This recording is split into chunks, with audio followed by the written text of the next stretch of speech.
Thank you for joining us again, another episode of the Commend Journey podcast. I am your host, Michael Diamond, and we're back with another fantastic guest on the podcast today. And in Commend Journey fashion, what we like to do is let the guest introduce themselves.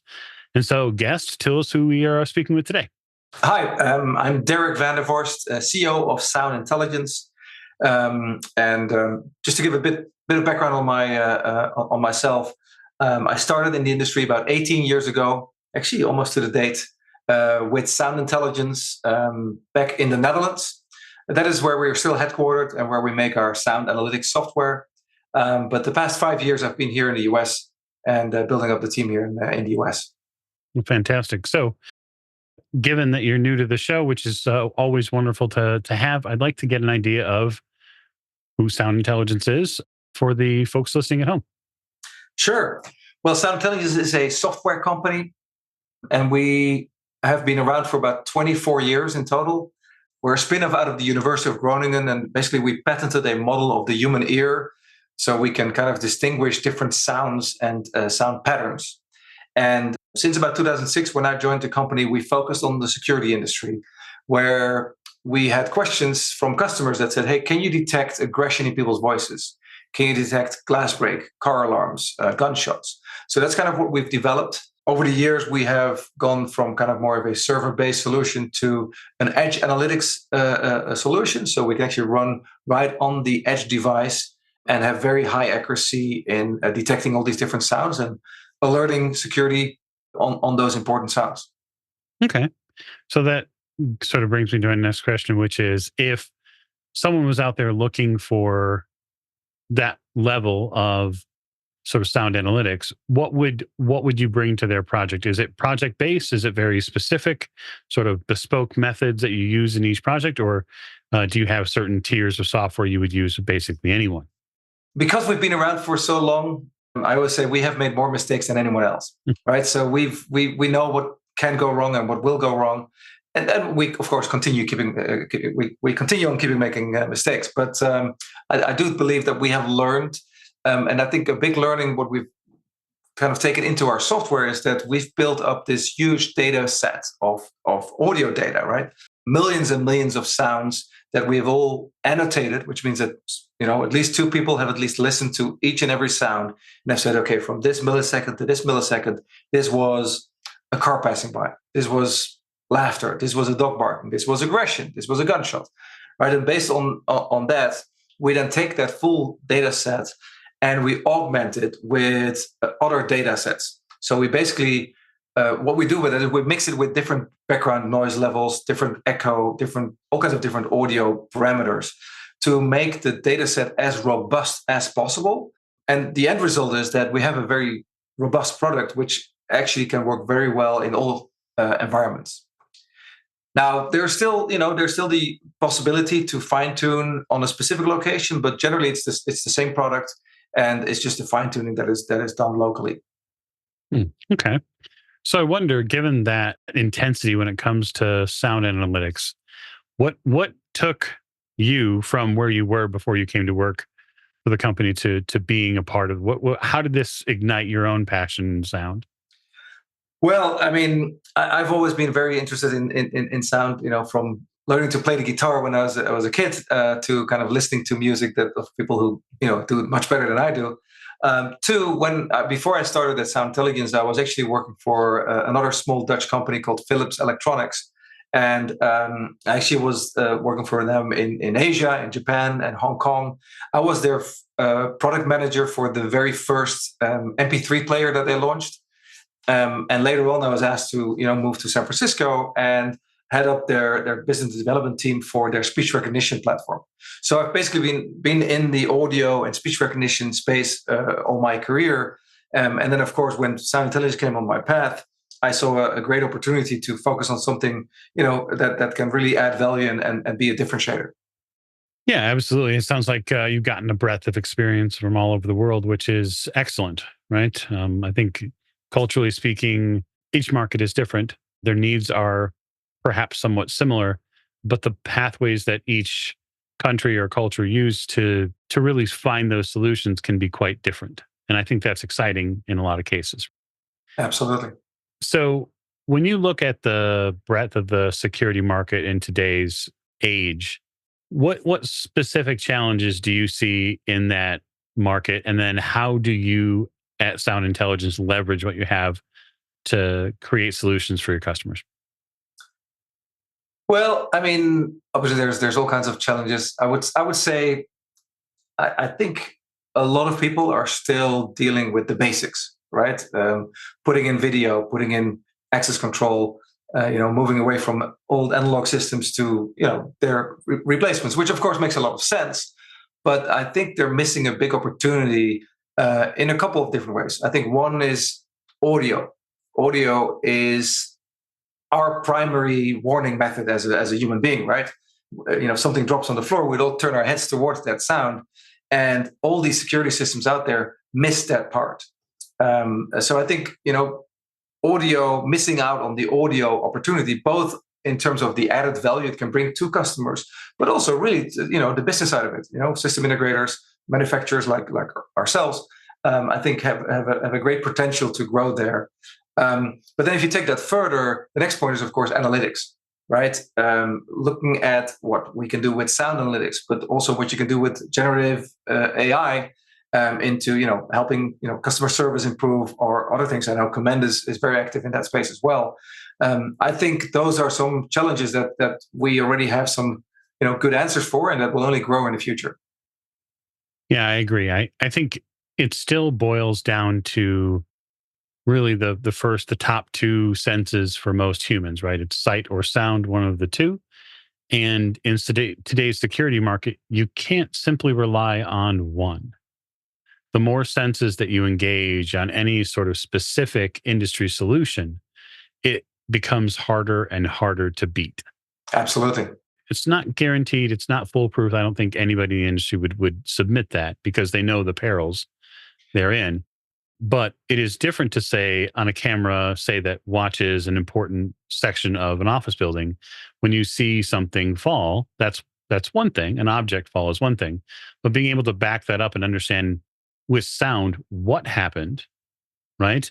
Or as we tend to tell people in our industry too, is the first time someone walks up to the outside of your facility, or when they're walking by, video is just one portion of it, right? But you need to be able to interact and verify that that person is who they say they are, and you can't do that effectively without the audio portion of it. So it's interesting you sort of bring that up as the everyone looks when something falls, right? Everyone keys in on that noise. Very true still.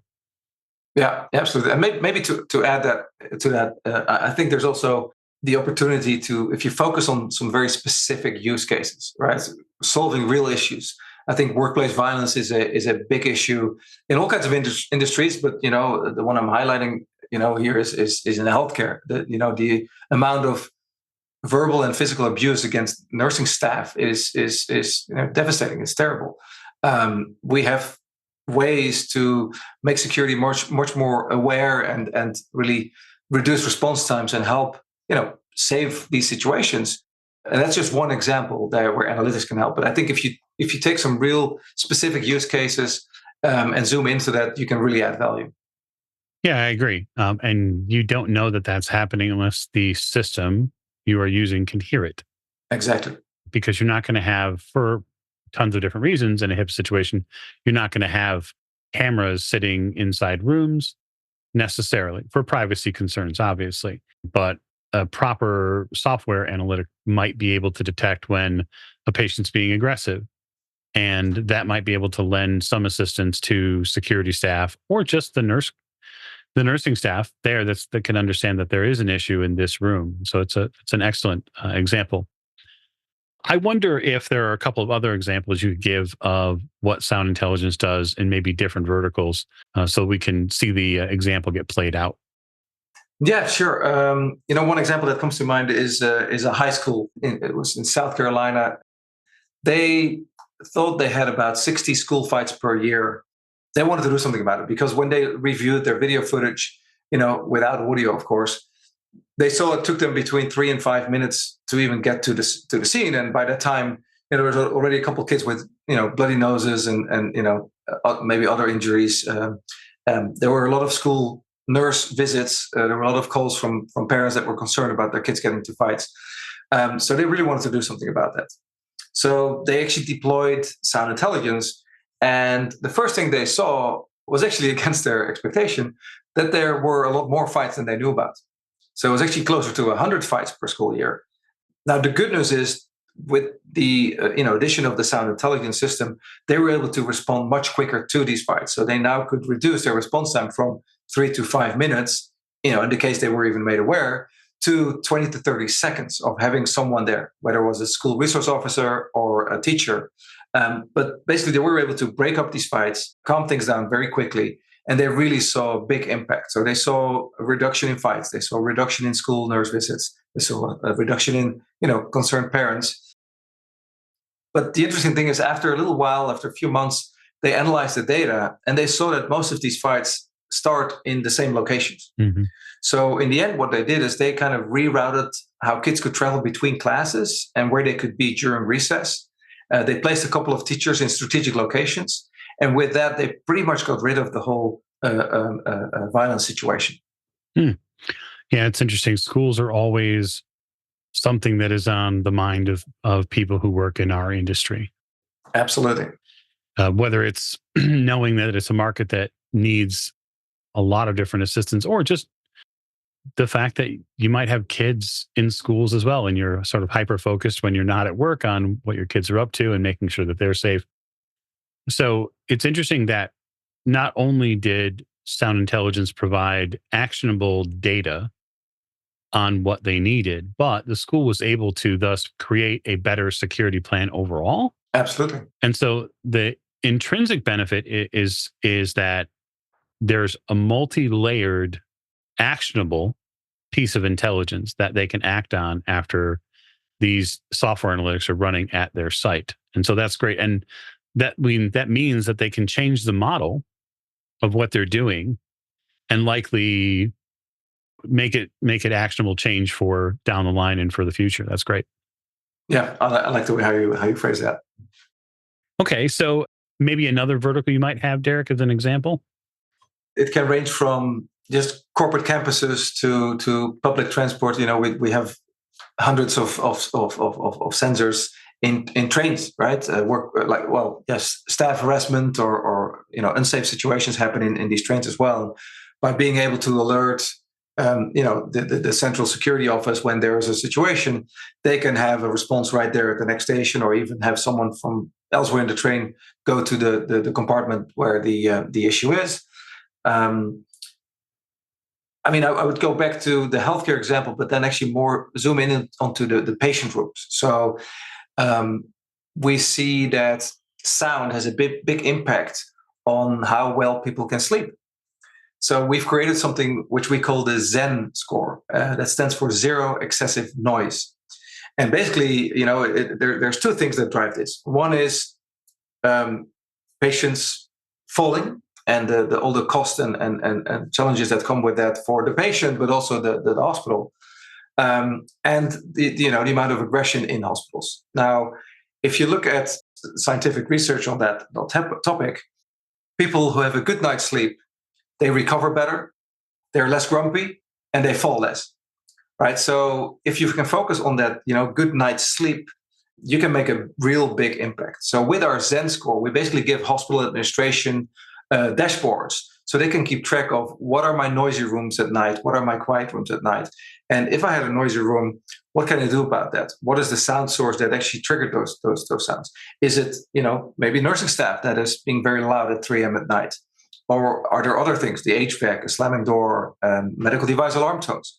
So by providing this dashboard and this overview, we're really helping healthcare customers to make these rooms quieter, which will help both patients, the patient experience, but also the hospital. Yeah, absolutely. It goes without saying that when you're in a hospital and you're going to be there long term, one of the first things anyone will worry about is, am I going to be able to sleep?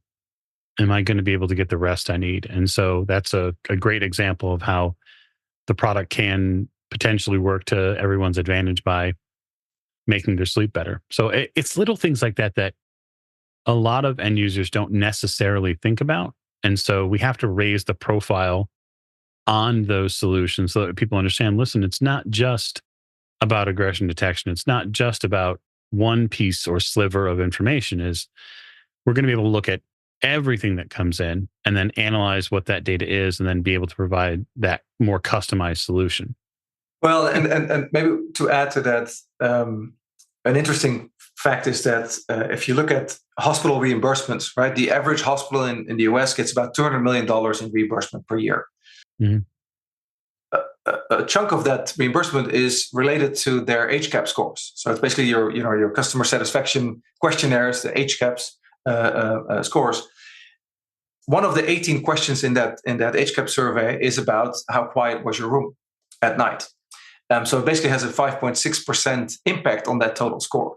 Mhm. If you look at the ROI of paying attention to this specific question, if you can improve your HCAP score by 1%, that means an average of $3 million in extra reimbursements per hospital.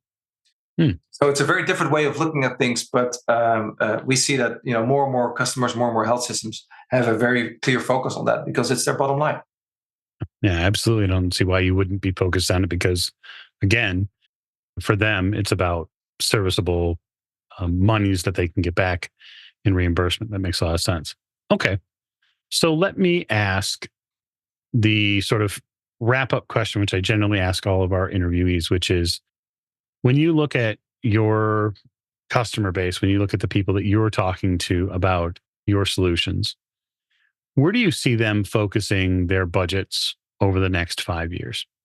It starts by allocating more budget to audio and analytics. I think that's where it starts. I think within that, picking the right use cases, the things we've discussed, aggression detection, patient monitoring. There's of course a lot more you can do with that. I also believe that generative AI, piece of it has big potential there. Obviously, video and access control and the cloud are going to be big movements as well. But I think on our specifics, I think it's just we're just at the start of this little sub segment in the industry. Yeah, and I think that's exciting, right? So I think it's an exciting time to be in the industry because we can see those sort of force multipliers with multiple solutions being leveraged at the same time to give that much more enhanced and sort of tailored customer experience for whether it be transportation centers or schools or hospitals. There's a lot of advantages to having data and having a system in place that knows what to do with that data when it's there. So, where can our listeners find out more about Sound Intelligence? Easiest is to go to our website. That is www.soundintel.com. Fantastic. I appreciate your time, Derek, today on the Command Journey podcast. You were a fantastic guest, and we'll look forward to seeing you in the future. Thanks so much, Michael. Thank you.